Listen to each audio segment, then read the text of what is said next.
Hello. So we're continuing on with the Rondo Alla Turca. By now you're pretty familiar with the notes. Let's just fine tune a few things. We've already talked about the staccato at the end of those first two phrases as not being too dramatic, and there's a rest after it. So we kind of just want to gently lift our wrist up instead of, making an attack on the keys. So let's just go through at the tempo that I still think you should be going at. So rest. Now remember this accent on that C. So make it a little bit more obvious, but not too much. So, okay. Accent on that first note. And remember, the first time in the next section, the first time you play it through, it's mezzo forte, and the same phrase after that is piano. So accent, and then piano, back to the mezzo forte, to piano.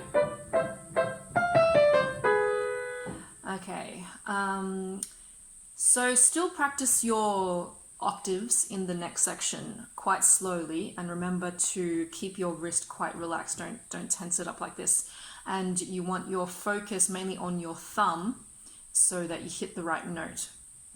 So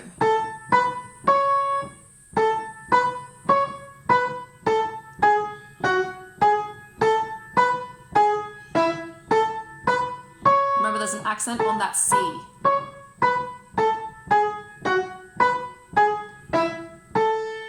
And with your left hand, there's an accent after that, those little triplets. So remember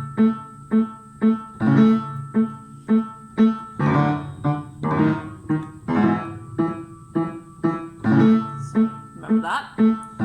Okay, I think you were just starting with the left hand for the next section. So just make sure the first beat is a little bit accented, because as you can see, there are staccatos on those three notes afterwards. So this is the effect that we want.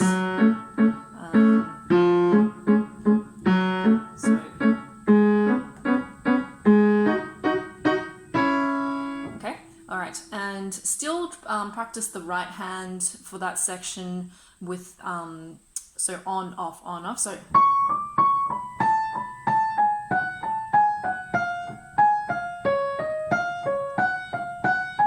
eventually we're going to have it all smooth.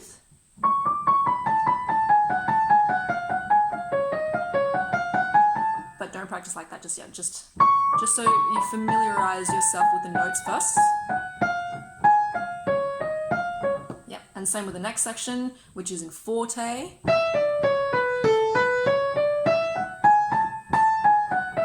And remember the second accent on the A sharp.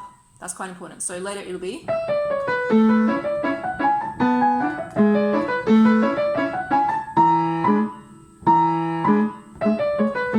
Okay. Now what else do we have? So the octave section, as you'll see on the third page, actually splits up. You can start practicing that part now. Still more weight.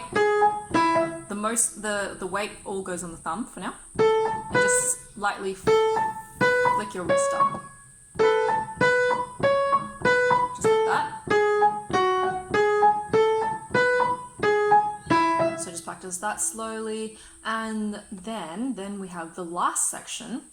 The left hand's the same as the octave section just before, so it's still those little triplets.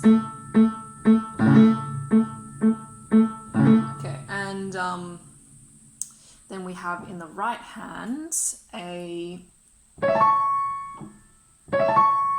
arpeggio.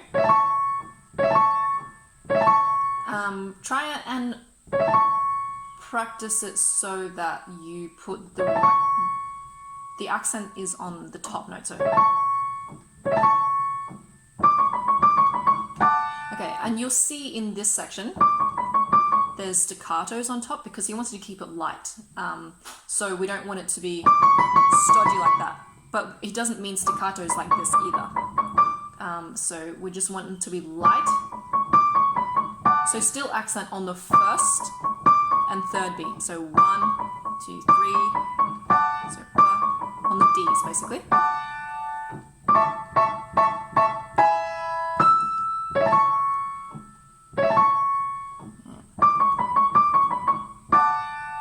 Okay, and hopefully you'll get time to go on to the next part. So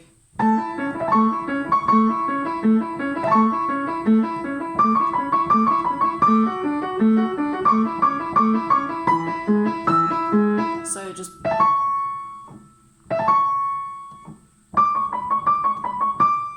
make sure you put the accent on that D. So you just swipe it.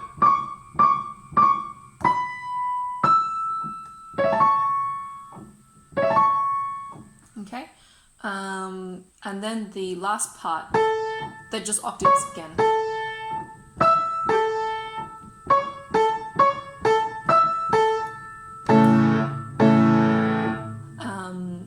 So yeah, try and go through that if you can, at the same tempo as the other octave section. Don't rush it, and again, emphasis on the thumb so that you place it in the correct position and you don't play, more than one note at a time, as it's easy to, if you don't place it correctly, you can run into other notes. Yeah, that should be about it. So yeah, we're almost learnt all the parts except for the last section, so shouldn't be long until we've got all this together.